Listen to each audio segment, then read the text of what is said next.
y unas radiografías con compromiso por COVID. Eso va a ser entendible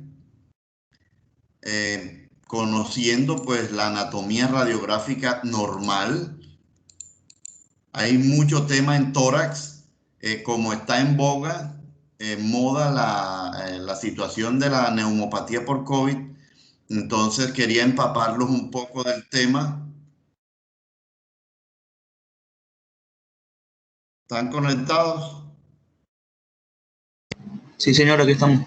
Correcto. Sí, doctor. Entonces quería empaparlos un poquito del tema para que estén más o menos al día con el concepto de lo que se da en pulmón, lo que se da en el tórax. Miren esos pases que estoy haciendo rápido de todas las vistas que vamos a hablar. Entonces esta radiografía la podemos observar y recuerden lo que les mandé en el audio por WhatsApp. Esta es una radiografía de tórax. ¿Cómo se realiza la radiografía de tórax? Técnicamente, de frente como la ven acá y de lado como la ven acá. ¿Ya? Entonces, para que vayan relacionando, el ejercicio que se tiene en cuenta en imágenes es audiovisual y la integración en el cerebro que tenemos que hacer es anatomía, patologías y clínica. Eso es relativamente fácil cuando sabemos buena anatomía. Entonces, en el tórax hacemos el recuerdo anatómico en el cerebro de lo que hay allí anatómicamente, ¿cierto?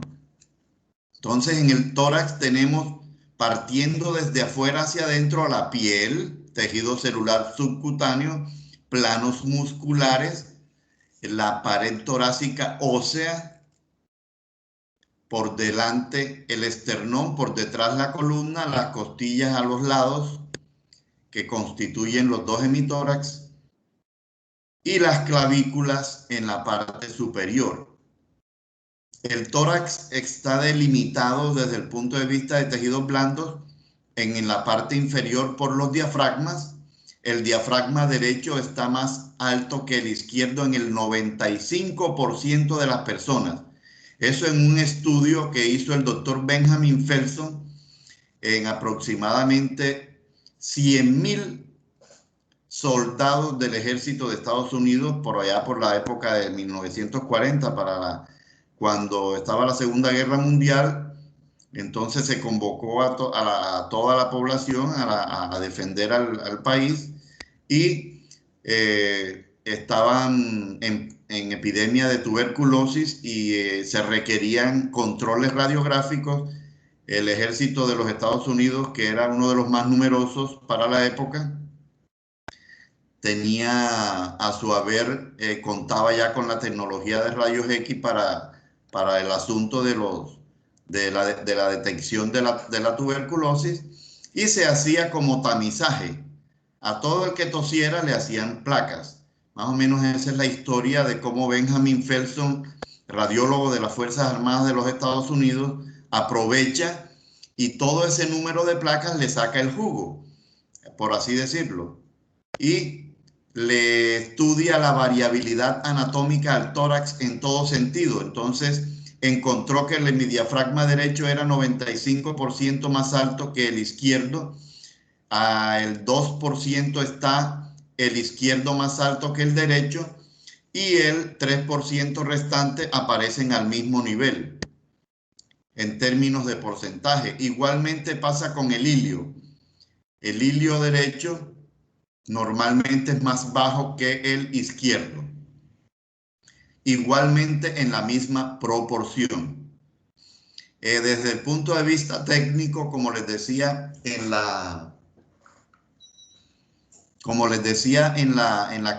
el audio que les envié, ustedes, para saber que una placa está bien respirada, porque para realizar para interpretar una placa radiográfica, vamos a necesitar aspectos técnicos. ¿cuáles son los aspectos técnicos que ustedes van a tener en cuenta, que se pueden tener en cuenta desde el observador novato o el estudiante de medicina que ya quiere introducirse en el conocimiento de la radiología, para entender por lo menos lo más básico, lo más usado, como es la placa de tórax y la placa de las radiografías del esqueleto? Entonces, desde el punto de vista técnico, la placa de tórax tiene que tenerse en cuenta el grado de inspiración. 1, grado de inspiración. ¿Cómo lo sabemos? Los hemidiafragmas son el límite inferior del pulmón. Entonces, un buen grado de inspiración, técnicamente hablando, debe contar 10 arcos costales posteriores. Entonces empezamos desde este acá, 1, este es el 2, 3, 4, 5, 6, 7 y 8. No alcanza al 9 y mucho menos al 10. O sea que esta es una radiografía expirada y tiene signos radiográficos que indican que hay inflamación bronquial. Estos circulitos oscuros con un halo blanco, aquí nosotros a esto blanco le llamamos radiodenso o radio opaco. Entonces ya en el cerebro de ustedes empiezan a utilizar esta terminología para relacionarse. ¿Ya? Este léxico médico se va enriqueciendo en su cerebro para que vayan manejando el léxico. Ya ustedes son médicos en formación y tienen que hablar diferente. Entonces, yo no puedo decir esa vaina que ves ahí, ¿no? Esa imagen radiodensa de configuración tubular aquí corresponde a la arteria pulmonar derecha que va hacia el lóbulo inferior. Aquí llega la pulmonar derecha procedente de donde proceden las arterias pulmonares del corazón. ¿De qué cámara? ¿Quién me responde?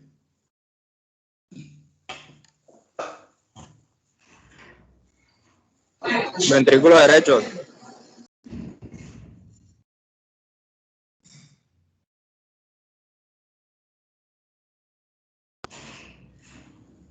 Muy bien, del ventrículo derecho. Entonces,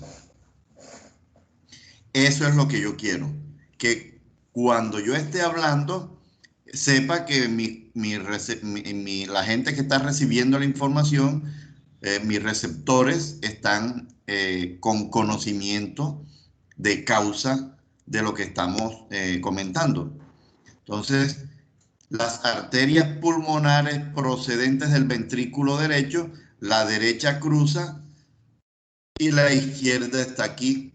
A estos elementos principales de los hilios pulmonares son los que dan en su mayoría el volumen.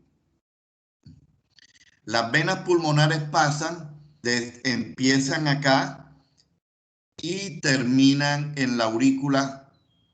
¿Cuál aurícula? La izquierda. Correcto. Aurícula izquierda. Entonces fíjense que ya van ubicándose. Y los estoy introduciendo a que entendamos esta situación anatómica y con las diferentes patologías relacionemos eso para saber que se puede aprender con conocimiento anatómico y fisiológico. Entonces les decía que 10 arcos costales posteriores constituyen el grado de inspiración ideal. Si yo veo 8 y el paciente tiene una enfermedad pulmonar como está aquí, o bronquial, me está diciendo que hay una afectación del pulmón que me restringe la inspiración. Entonces viene una pregunta. ¿Qué está pasando? ¿Dónde está sucediéndose el hecho importante fisiopatológico para que el pulmón no se me expanda? ¿Quién es quien permite la expansión del pulmón? Todo, ¿no? El aire que entra a través de los bronquios al espacio aéreo. ¿quién constituye el espacio aéreo? Alveolos que están dentro de sacos alveolares y estos dentro de acinos pulmonares y estos dentro de un lobulillo. Los lobulillos de aproximadamente 2.5 centímetros conforman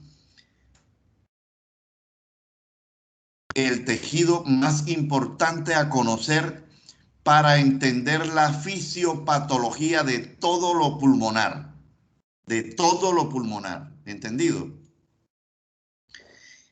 Esta imagen circular aquí pequeña, vamos a aumentarla un poquito.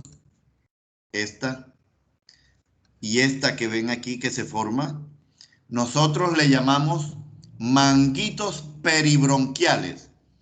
Manguitos es como un anillo, ¿sí?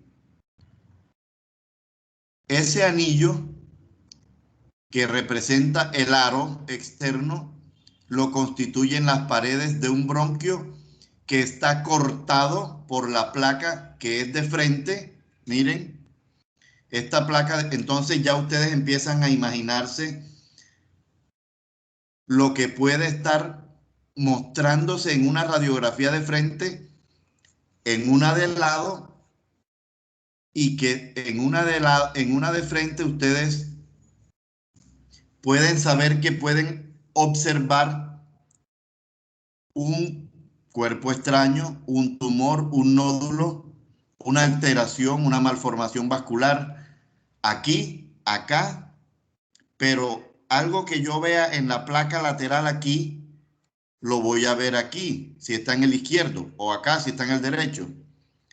Pero lo puedo ver acá también. Sin verlo aquí, puedo ver un nódulo posterior y también verlo a este nivel en el mismo sitio. Entonces, para yo saber en qué segmento anatómico tengo un nódulo, por ejemplo, en el caso del cáncer, que es importante eso. ¿Por qué en el cáncer? Porque el nódulo pulmonar requiere una biopsia. Y la biopsia puede ser a través del tórax, guiado por tomografía por TAC, o a través de un aspirado bronquial, por broncoscopia. Entonces, todos estos términos, todos esos métodos que les estoy hablando van a ser importantes que vayan, lo que les dije, integrándolos al conocimiento para que sepan qué requiere un paciente, porque muchas veces resulta que es un familiar nuestro el afectado ya, o el vecino, o el amigo o la amiga a quien queremos, o la mamá del amigo. Entonces, para que estemos bien parados y dispuestos a responder de la mejor forma, vamos a decir que un nódulo en la periferia del pulmón izquierdo tiene una localización correcta cuando la completamos con la lateral. Por supuesto que nosotros vamos a estar más orientados con un TAC, pero con una radiografía también se puede decir qué segmento está ocupando. Cuando, por ejemplo, sabemos que el lóbulo superior, ¿quién recuerda cuántos segmentos tiene?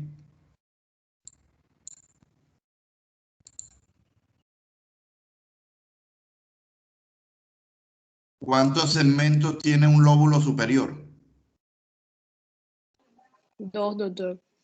3. Entonces, tenemos que repasar anatomía segmentaria pulmonar, anatomía segmentaria hepática, segmentos funcionales de Coginot y segmentos anatómicos y también funcionales pulmonares. Entonces, recuerden como las áreas de Brodmann en el cerebro, ¿sí? Las 42 áreas que conocen de Brodmann. ¿Cuáles son las áreas visuales en el cerebro? ¿Dónde están localizadas?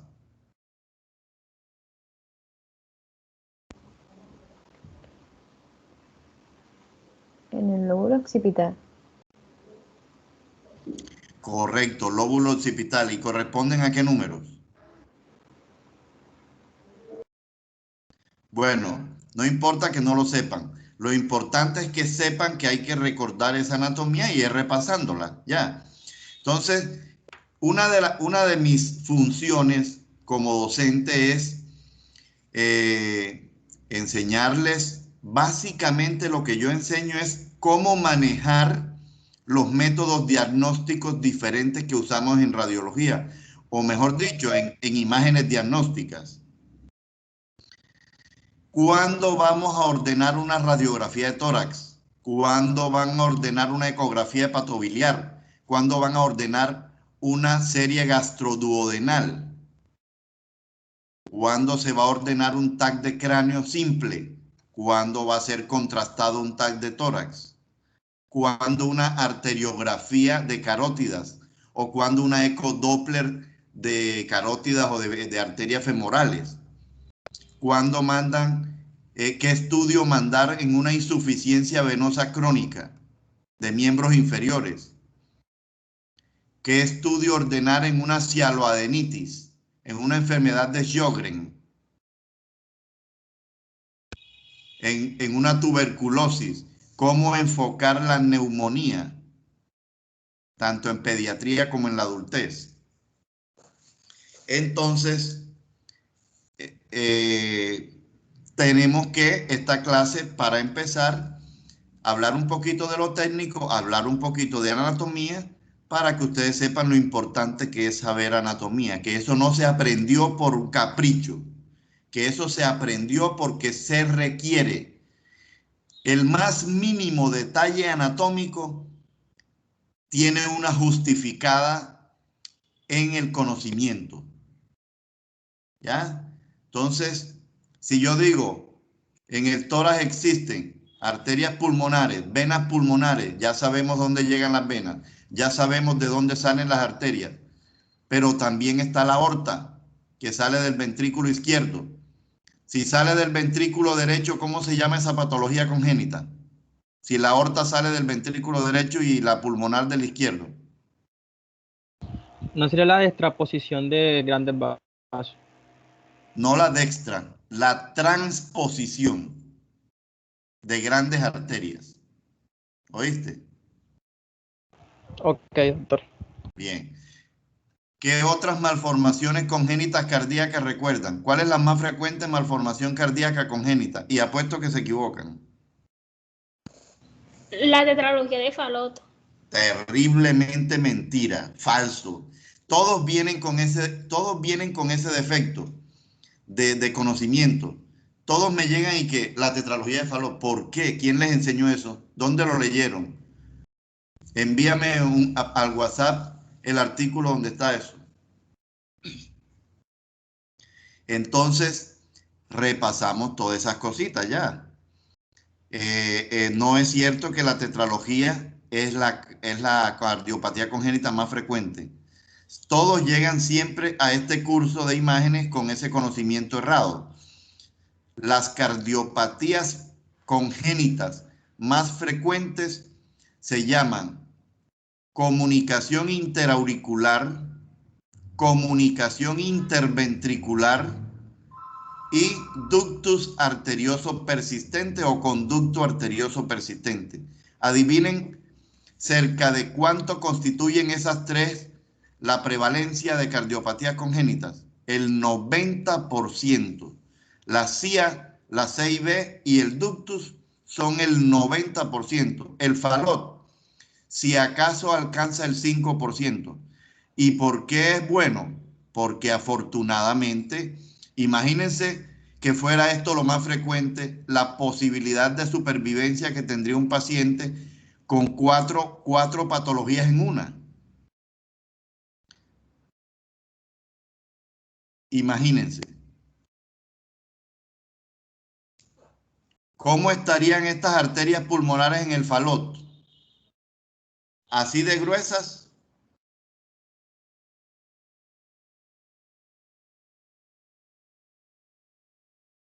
Había cabalgamiento de la aorta, doctor.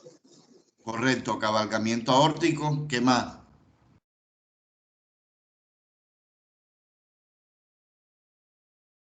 Había estenosis de la arteria pulmonar.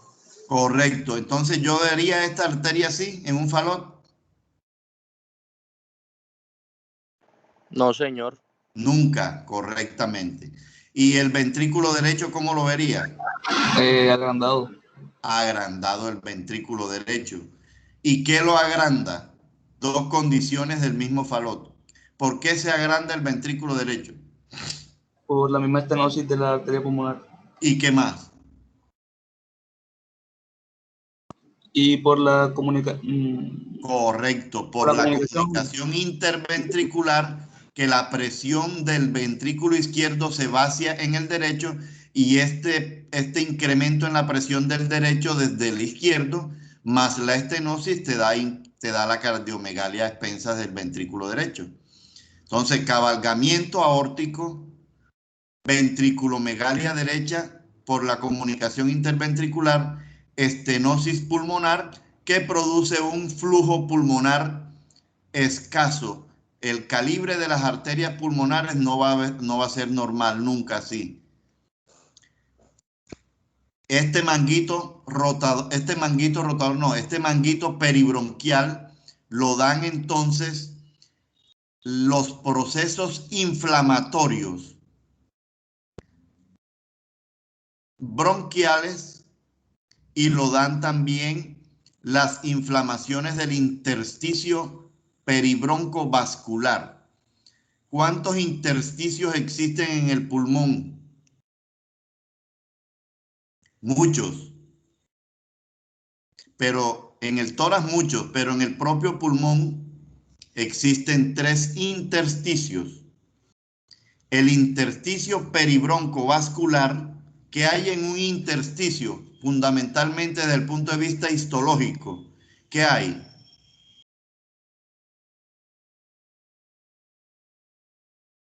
¿Cuál es el sustrato del tejido intersticial? Tejido conectivo, ¿cierto? ¿Y qué es lo que caracteriza al tejido conectivo que lo hace importante? ¿Qué soporta a las células en el tejido conectivo? ¿Qué rodea a los fibroblastos? El parénquima. ¿Cómo es ese parénquima? ¿Qué tiene? La proteína más abundante del organismo. ¿Cómo se llama? Es la hemoglobina. Colágeno. Colágeno. El intersticio tiene colágeno en los huesos, en el pulmón, bajo la piel, en todas partes. Entonces, ese colágeno está en los intersticios del pulmón. Entonces, ¿cuántos intersticios hay? Peribroncovascular, intersticial y subpleural. Pero nosotros entendemos, tenemos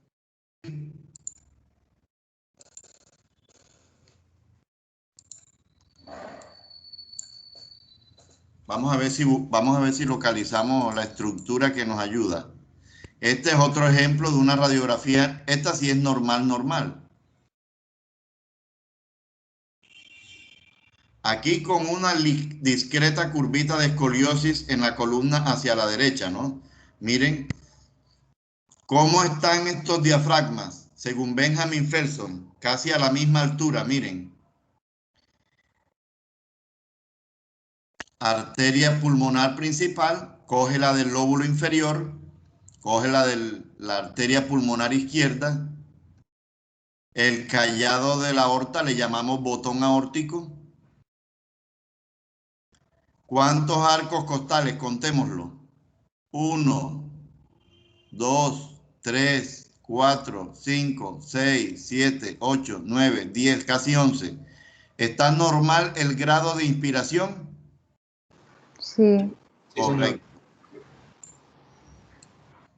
¿Y esa?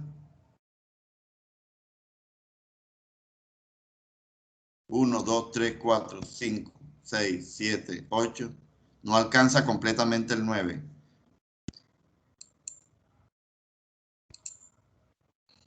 Contemos esta. esta guía rayadita que está indicando el rayado. ¿Qué cámara cardíaca? El Ventrículo derecho, ¿no? Bien, no, lo vemos adelantico, no se preocupen. No, no es el ventrículo derecho. El ventrículo derecho no tiene representación en la radiografía de frente. Normal. Entonces, ¿cómo que el falot se nos crece en la placa de frente? En realidad el ventrículo derecho lo que hace es levantar la punta, el ápex del ventrículo izquierdo y mandarlo a que mire hacia la pared, no hacia el vaso. El ápex cardíaco normalmente apunta a estómago y vaso. Y en la hipertrofia ventricular derecha, el ápex cardíaco, que es la punta del corazón y constituye el ventrículo de izquierdo principalmente, va a apuntar hacia el costado, hacia el lado izquierdo. Y por eso adquiere la forma, ¿cómo le llaman? Zapato sueco. Forma de bota. Zapato o sueco o bota, correcto.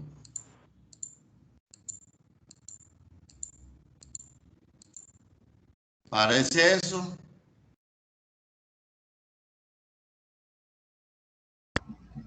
Cierto. Entonces, esa es una expresión de falot.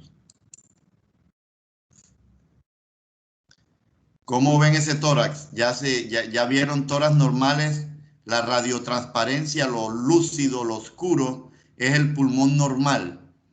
¿Y cómo está este tórax en un niño que está hospitalizado, que tiene una sonda nasogástrica? Miren la sonda donde llega acá al estómago, pero aquí está en el tórax por la piel por fuera y está introduciéndose por la nariz.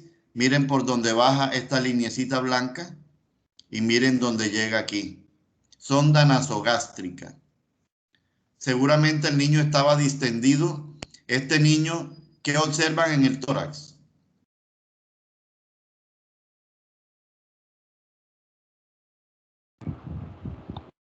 ¿Cómo está la radiotransparencia derecha con respecto a la izquierda? Una está más oscura que Hay la otra, opacidad. doctor. Correcto. ¿Y cómo les Hay había opac- dicho que vamos a decir que hay opacidad del hemitórax Opacidad. derecho? Correctamente. Eso más oscuro ya no cabe en nosotros, sino que ya van a utilizar, está más radiodenso, más radio opaco el tórax derecho o hemitórax derecho. Y los espacios intercostales, con ¿cómo están?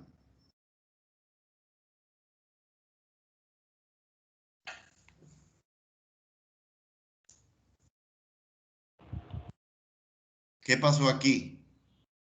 ¿Está más qué? Radio denso. Más La distancia de aquí Están a aquí, como ¿cómo es? más cerca, ¿verdad? Más estrechado, correcto. Está más estrechado este lado que esto. ¿Qué me está diciendo? Que aquí este pulmón perdió volumen.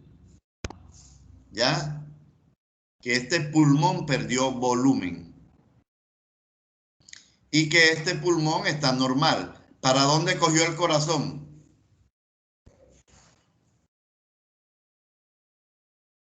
Para el donde perdió el ¿Qué volumen. pasó con el mediastino? ¿Para dónde se fue? ¿Hacia dónde se dirigió? Hacia el emitor derecho. Hacia el hemitórax derecho, correcto. Entonces, cuando el pulmón pierde volumen, el mediastino se desplaza hacia el lado correspondiente donde el pulmón perdió volumen. ¿Cómo se llama la pérdida de volumen pulmonar? Por definición. hipoplasia. Bueno, cuando estamos frente a un caso congénito, que un niño haya nacido sin un pulmón o con un pulmón hipoplásico, eso va a suceder también. Pero si el niño nació con los dos pulmones normales y luego desarrolló una enfermedad que le condujo a la pérdida de volumen pulmonar y expresión radiográfica opaca, Esa pérdida de volumen pulmonar se conoce como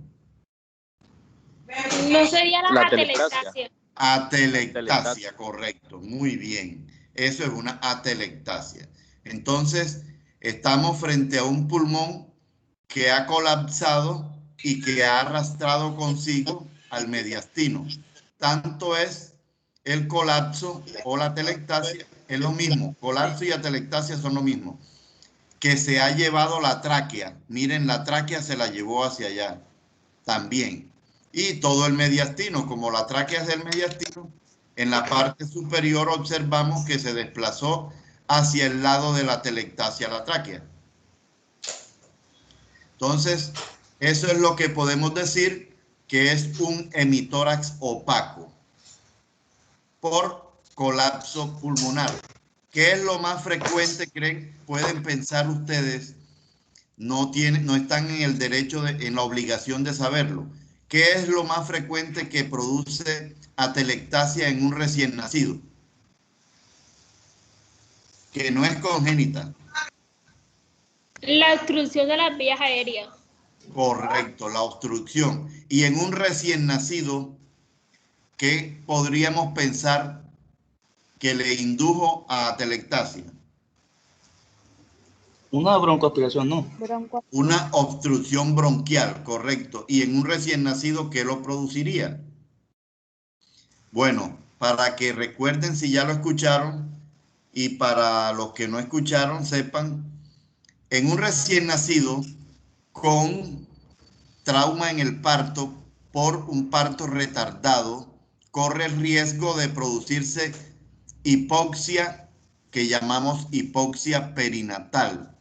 La hipoxia perinatal afecta al cerebro principalmente y conduce a que el niño tenga lo que se conoce como sufrimiento fetal agudo. Si el parto es distóxico, así se llaman los partos con dificultad, partos distóxicos, porque la pelvis femenina es muy estrecha, porque las contracciones uterinas son inapropiadas,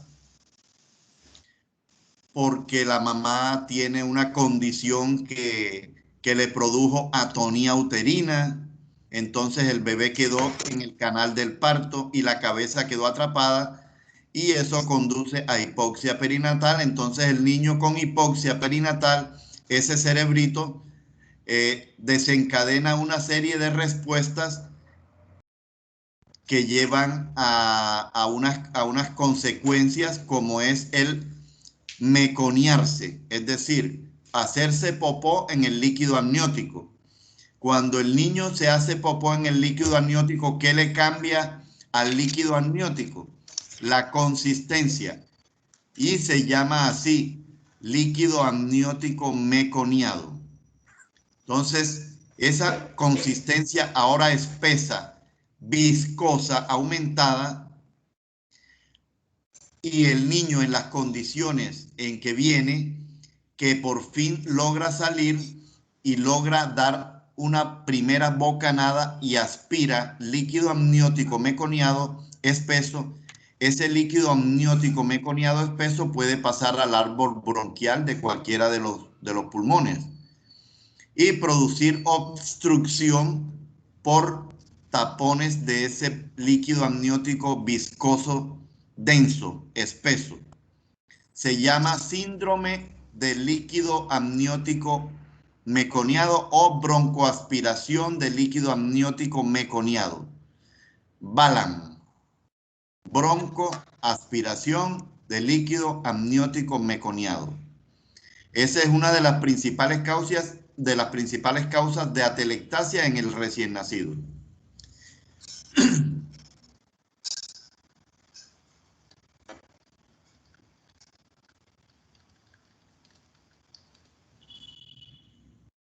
Miren una placa patológica de pulmón.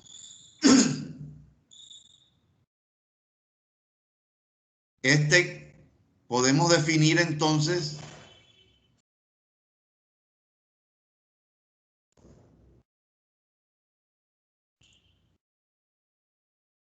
conozcamos entonces la anatomía del contorno cardíaco. Dijimos que la cámara cardíaca, que es o forma el contorno cardíaco derecho,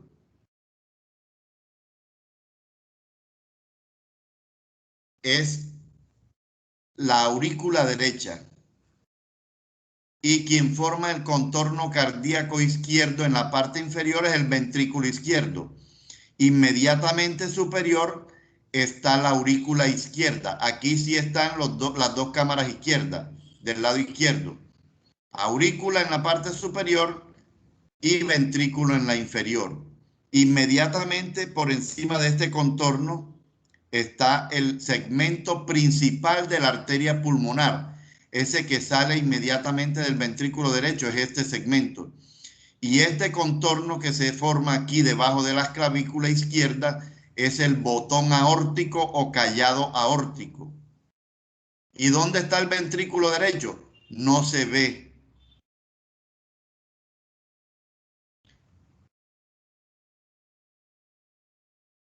Sino en la placa de lado. De una vez miremoslo. El ventrículo derecho tiene su expresión radiográfica en el contorno anterior del corazón en la proyección lateral radiográfica. ¿Entendido? No lo vamos a ver sino aquí en la proyección lateral. Constituye el contorno anterior. Estas son las arterias pulmonares. Las venas pulmonares llegan aquí, pero son las que vienen más horizontales. Las arterias son más verticales. Y ustedes me van a preguntar, ¿dónde está el esófago? Miren la tráquea, en el centro. Esta imagen radiolúcida oscura, como una banda oscurita que se superpone a las vértebras dorsales superiores, es la tráquea. Mírenla, mírenla. Miren hacia donde se dirige el bronquio fuente derecho. Miren, ¿qué dice la teoría? Que el bronquio fuente derecho es más vertical que el izquierdo, que se hace más horizontal. Ese conocimiento, ¿qué justificación tiene yo saber que el bronquio fuente derecho es más vertical o paralelo con respecto a la tráquea?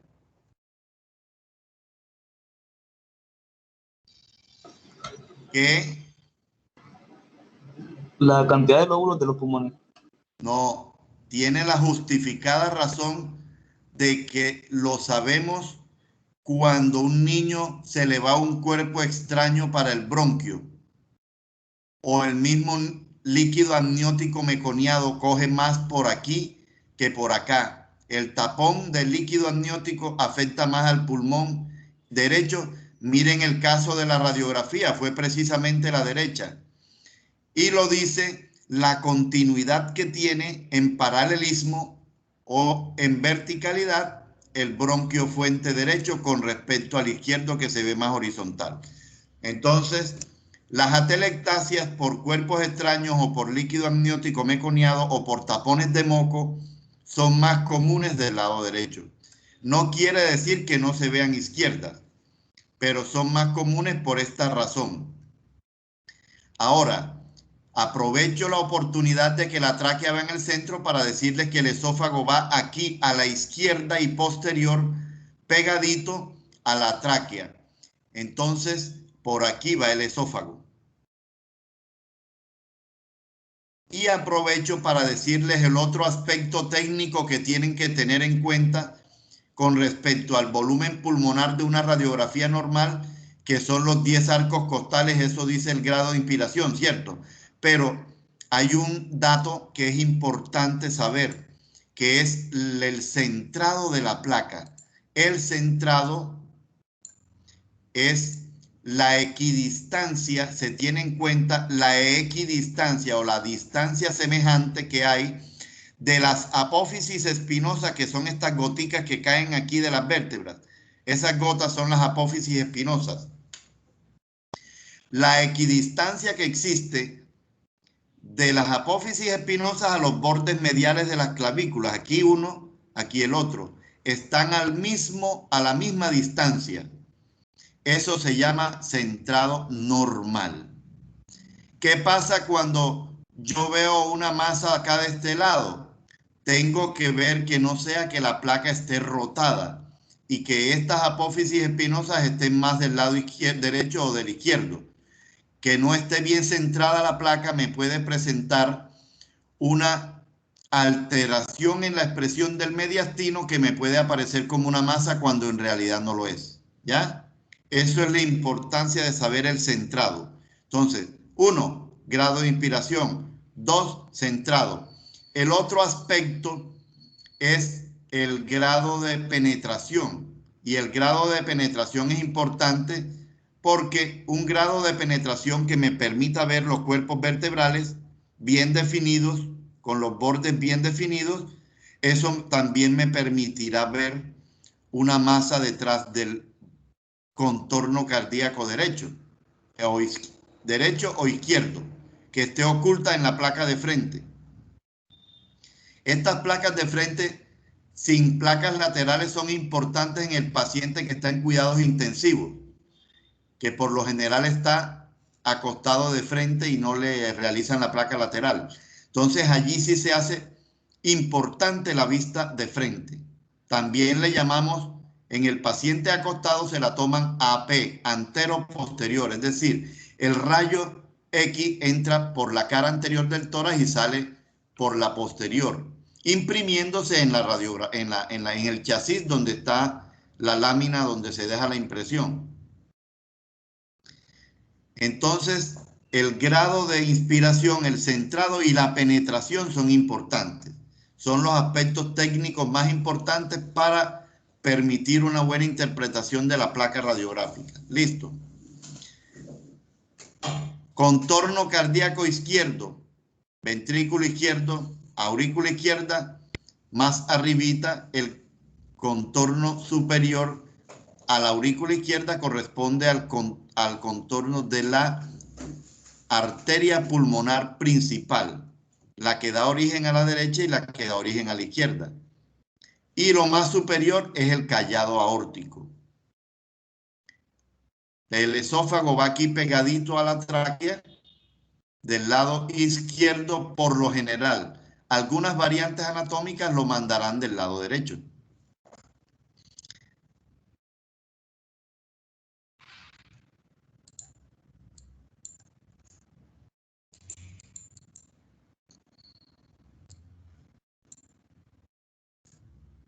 Esos aspectos técnicos sirven para esto, para saber cómo empezar a leer una radiografía, para saber que debe tener un buen centrado, que deben contar 10 arcos costales posteriores.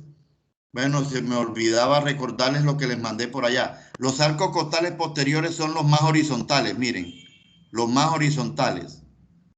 Y los más verticales o más inclinados son los anteriores, estos que van aquí. Mírenlos aquí.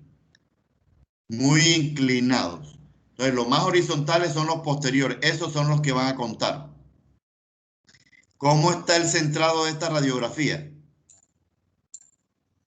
Miren las apófisis espinosas. Estas. Con respecto al borde de la clavícula izquierda y a la derecha, ¿cómo está?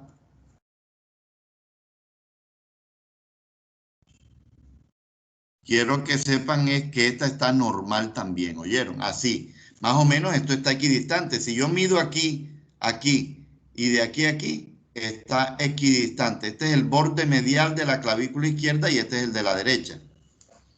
Este es el botón aórtico por encima de aquí, que sale por encima del callado. Recuerdo anatómico. ¿Qué hay por encima del callado?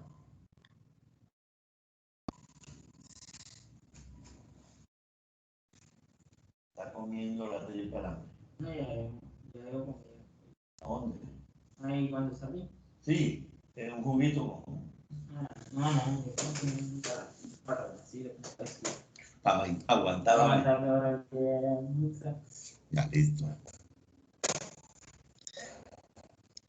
¿Qué me dijeron que hay por encima del callado? Doctor, la clavícula.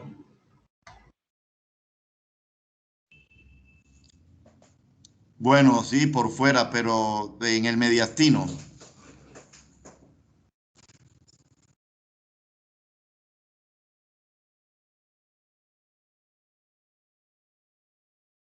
Bueno, mejor dicho, reformulo la pregunta. ¿Qué sale del callado hacia arriba? Ah, la carótida. Correcto. Y la subclavia. La subclavia. Primero de la derecha a izquierda. De derecha a izquierda. La Tronco. carótida común. El tronco brachiocefálico en la derecha. Tronco brachiocefálico, correcto. ¿Qué más sigue después del tronco? A ver, quien vaya a ser intervencionista de ustedes tiene que saberlo porque va a meter un catéter hasta la aorta ascendente y se va a devolver con el catéter y va a buscar el ostium de cualquier vaso de eso. Quien vaya a llegar como neuroradiólogo allá a la arteria, a la rama parietal superior de la arteria cerebral media derecha, tiene que entrar por el tronco braquicefálico. Entonces, tronco braquicefálico. Listo. Se forma la subclavia derecha y la común carótida derecha. ¿Qué sigue después? Después sigue la arteria carótida común izquierda y después la arteria subclavia izquierda. Correctamente, muy bien, así es. Eso está bien. Eso quería que recordaran, eso es.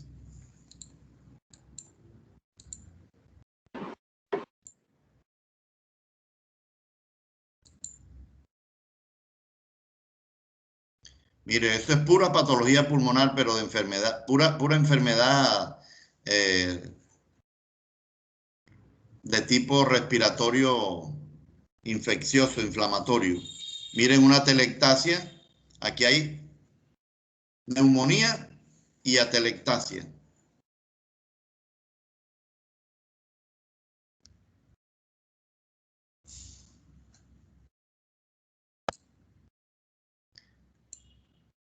¿Qué hay en el tórax también? ¿Qué queda en el tórax? En los tejidos blandos. Las mamas. Las mamas. Entonces, eso también vamos a mencionar la mamografía, la tomosíntesis, que es lo último que se está haciendo con un equipo especial que hace una mamografía en serie, cortes muy finos de alta resolución y que tiene la posibilidad de aproximarse con más detalles a un nódulo que esté oculto en la mamografía convencional. Entonces, fíjense, mamografía convencional y tomosíntesis. Está resonancia magnética de mama, que tiene una alta sensibilidad para cáncer también. Esta es una ecografía de tiroides. Miren dónde va el esófago, ese que les hablé a la izquierda de la tráquea. Miren la tráquea, miren la tráquea, miren el esófago. Este es un corte axial de la tiroides, lóbulo izquierdo, istmo, lóbulo derecho, carótida común que acabamos de mencionar izquierda. Aquí afuera la yugular. Estos son músculos infrayoideos. ¿Cuáles son los músculos infrayoideos? Si no saben, acabamos aquí.